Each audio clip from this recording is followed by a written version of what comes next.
Ya, AstraZeneca di stop di Eropa, apakah Indonesia lanjut? Kita masih bersama Dr. Jens dan juga Bu Neti. Saya kembali ke Dr. Jens, tadi ada sempat pertanyaan yang menggantung. Dr. Jens, apa kandungan di dalam AstraZeneca yang membedakan dari vaksin-vaksin lainnya yang menyebabkan beberapa orang ada berdampak atau berefek pengentalan darah? Ya, semua vaksin COVID tidak ada yang menyebabkan pengentalan darah. Semua uji klinik tidak ada membuktikan bahwa vaksin-vaksin itu menyebabkan pengentalan darah. Yang saat ini kasusnya ada diduga ada kasus pengentalan darah terjadi pada orang ya yang munculnya sesudah diimunisasi. Sehingga vaksinnya diduga sebagai penyebab. Oke. Nah, ini yang harus dibuktikan.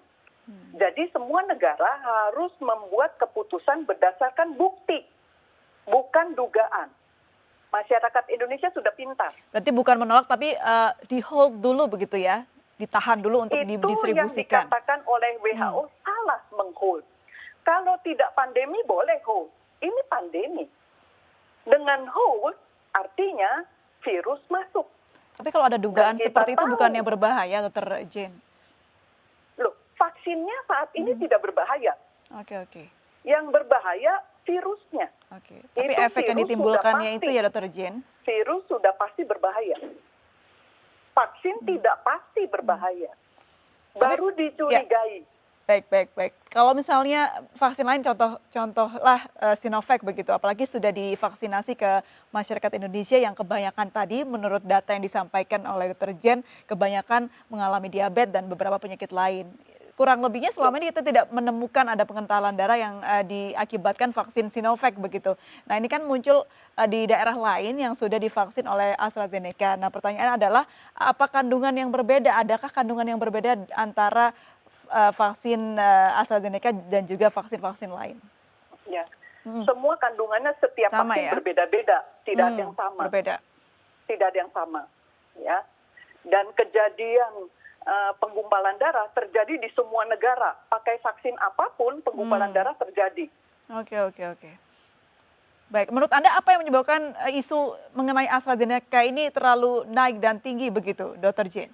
Ya, di Eropa mereka punya sistem kesehatan yang sangat canggih. Kejadian sakit apapun terlaporkan. Nah, kemudian jadi mereka lalu mencoba menghubung-hubungkan. Kebetulan vaksinasi kan sedang giat di sana. Jadi mereka selalu harus mencurigai apapun. Seperti itu. Baik. Mencurigai tidak apa-apa. Yang penting buktinya dulu nanti. Ya. Karena tidak hanya vaksin AstraZeneca dipakai di Eropa. Pfizer pun dipakai di sana. Jadi mereka harus mengumpulkan bukti, ya, berapa banyak orang disuntik Pfizer, lalu kemudian terjadi penggumpalan darah, berapa banyak orang disuntik AstraZeneca, penggumpalan darah, berapa banyak orang belum divaksinasi, penggumpalan darah, itu semua nanti dihitung.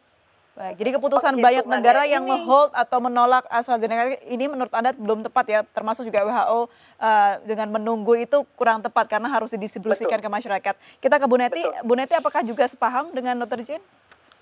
Ya, saya pikir tentu tidak ada salahnya ya pemerintah melakukan assessment secara menyeluruh, kemudian juga selain mendengarkan apa yang sudah disampaikan oleh WHO, kita juga punya lembaga pemegang otoritas dalam pengawasan obat dan makanan yaitu Badan POM, yang kita harapkan tentu saja dengan integritas dan independensinya mampu memberikan penjelasan yang memuaskan ya memuaskan dan menenangkan bagi masyarakat seperti itu. Karena bagaimanapun ketika kita bicara pandemi, ya yang harus kita lindungi adalah nyawa dan keselamatan seluruh rakyat Indonesia, Mbak April. Jadi nggak ada salahnya kalau kemudian Kemenkes bukan kemudian menghentikan program vaksinasi ya menurut saya, tapi tidak ada salahnya untuk melakukan assessment sehingga betul-betul dipastikan tadi ya vaksin yang sudah lebih dulu masuk yaitu Sinovac dan yang kemudian bahan vaksin yang sudah diolah oleh PT Bio Farma bisa disalurkan terlebih dahulu karena AstraZeneca ini kan kalau nggak salah baru masuk 1,1 juta ya. Sementara target vaksinasi juga belum mencapai 1 juta kan setiap hari. Artinya vaksin Sinovac ini masih banyak. Jadi masih ada waktu bagi kita untuk melakukan assessment dan memastikan bahwa AstraZeneca ini memang betul-betul aman begitu ya. Nah, Di ini assessment juga perlu dilakukan ya Bu Neti ya untuk keamanan dan kenyamanan bersama begitu. Iya, saya pikir penting. Kenapa? Karena kan kalau kita bandingkan dengan Sinovac itu kan sempat ya dilakukan uji klinik ketiganya di Bandung ya. Jadi artinya kita juga punya data dari uji klinis tersebut. Tapi kalau AstraZeneca kan kita memang hanya menerima ininya ya, penjelasannya saja, seperti itu. Sementara uji klinik 1, 2, 3-nya kan nggak dilakukan di Indonesia. Jadi wajar lah kalau kemudian atas nama keselamatan rakyat Indonesia, pemerintah perlu memastikan seperti itu. Ya. Baik, Dr. Jens, butuh waktu berapa lama kalau AstraZeneca juga dilakukan sama seperti Sinovac? Butuh waktu apa maksudnya? Untuk asesmen dan penelitian seperti Sinovac?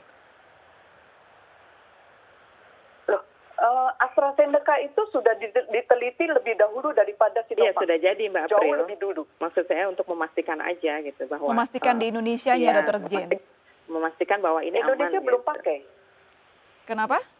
Indonesia kan belum pakai AstraZeneca. Ya kan Sinovac kan sebelum didistribusikan ke masyarakat Indonesia sebelumnya juga diuji klinis di Bandung itu kan Dr. Jens. Apakah AstraZeneca? Iya betul. Nah yang ditanyakan oleh Dr. Neti ini diusahakan apakah tidak alangkah baiknya nanti AstraZeneca ini juga dilakukan hal yang sama dengan Sinovac begitu? Itu tidak perlu ya. Kenapa Sinovac diuji coba di Indonesia?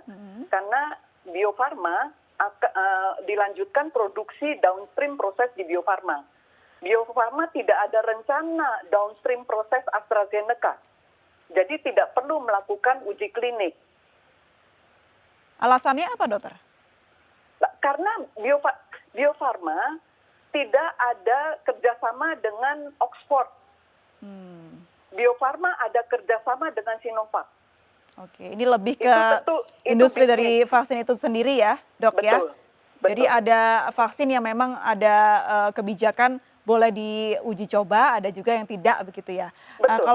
Kalau membaca fakta ini berarti ini sudah masuk ke persaingan industri vaksin. Dr. Jen melihat ini tidak sih? Apa mungkin isu-isu ini dihembuskan karena memang ada persaingan penjualan vaksin di sini? Saya kurang tahu itu karena selain AstraZeneca nanti ada Pfizer masuk, ada Sinovac masuk, ada Novavax masuk. Masa kita disuruh uji coba semua vaksin? Itu kan aneh sekali. Baik, saya ke Bu Neti. Tidak masuk akal. Baik, ke Bu Neti. Menurut Anda seperti apa? Kalau mungkin kita mampu, tapi ini kan kita terhalang mungkin permission ya dengan pemilik vaksin ini. Haruskah pemerintah Indonesia memberikan kebijakan semua vaksin yang masuk diteliti seperti Sinovac? Ya itu kan justru yang kita dalam rapat itu selalu menanyakan ya. Kalau saya terus terang awam ya tentang aspek klinisnya ya. Saya sangat awam, tapi saya concern pada keselamatan rakyat Indonesia aja gitu. Jadi artinya ketika kemudian Badan POM mengungkapkan bahwa untuk menetapkan sebuah produk obat ataupun vaksin itu harus memenuhi 3 hal, yaitu good laboratory process, good manufacturing process, good clinical process. Baru kemudian dipelajari, direview uji kliniknya. Kalau Sinovac memang sempat dilakukan uji klinik, kalau yang lain kan enggak. Jadi kalau yang lain produk jadi ya, finish produknya yang kita beli gitu. Nah berarti kan kita harus berhati-hati untuk mereview ya uji klinis yang tidak dilakukan di Indonesia, tapi vaksinnya dibeli ya oleh Indonesia. Nah saya pikir itu yang kemudian harus dipelajari, dicermati secara sungguh-sungguh oleh pemerintah, baik Kemenkes dan Badan POM. Kenapa? Karena ini kan rantai pembelian vaksin ini ada di dua ranah, Mbak April ya. Jadi untuk diplomasinya kita mendapatkan produknya itu kan memang kita dibantu Kementerian Luar Negeri dan agreement-nya oleh Kementerian BUMN ya. Kalau Kemenkes kalau dalam Perpres yang terbaru itu memang hanya menyetujui vaksin apa yang akan dibeli. Sementara proses pembeliannya, pembuatan agreement-nya itu bukan di Kemenkes. Ada di Kementerian Luar Negeri dengan Kementerian BUMN yang menunjuk PT Bio Farma sebagai holding ya, sebagai BUMN ya yang melakukan agreement begitu.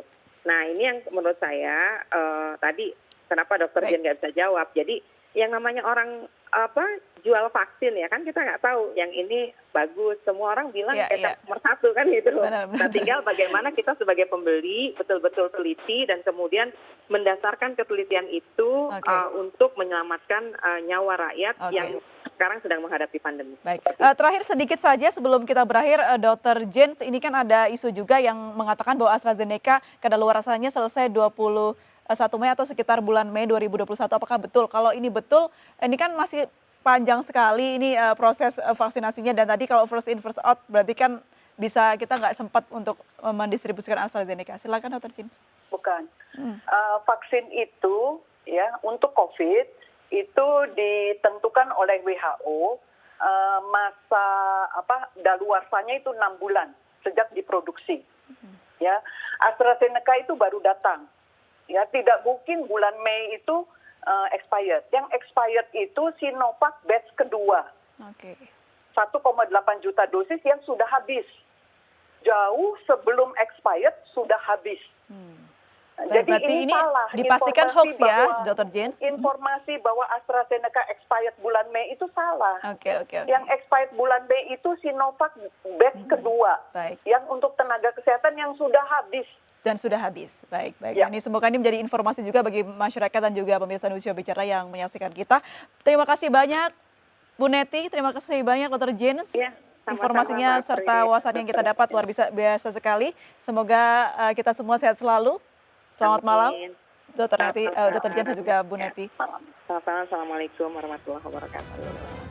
Demikianlah Indonesia Bicara pada malam hari ini. Mewakili seluruh kerabat kerja yang bertugas, saya Aplia Putri undur diri. Sampai jumpa.